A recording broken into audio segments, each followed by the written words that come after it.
మీ business ఏదైనా మీ ఊర్లో promotion చేయాలంటే అది సుమన్ టీవీతోనే సాధ్యం. ఇప్పుడే సంప్రదించండి.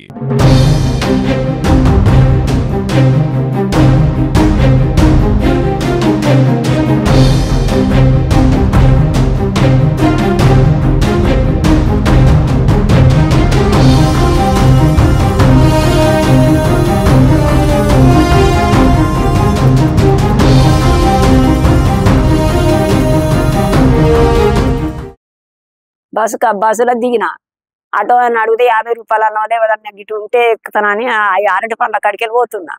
ఆయన ఏమన్నాడు కదా, నేను నేరెళ్ళ పింఛన్ ఇచ్చేస్తాను, నువ్వు పింఛన్కి రాలేదమ్మా, ఇయ్యాలడికి లాస్ట్ నేను ఇత్త పట్టుగాడా అని అక్కడికి వెళ్ళి ఆ బామ్మన్ల వాడకు తీసుకొచ్చాడు.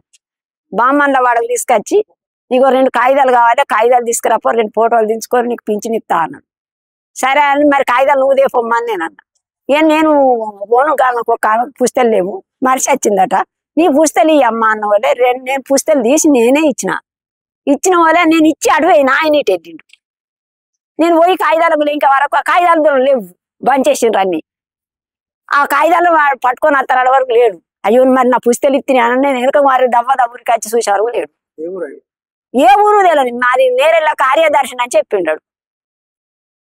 తీసినా ఇచ్చినా కానీ ఇట్లా మోసం అవుతుందని ఊనికెరక నేను ఎన్నడూ నాకు ఏది తెలియలేదు. దొంగతనానికి వచ్చిన నేను పోయేదాన్ని నన్ను తీసుకొచ్చి ఇట్లా చేసాడు.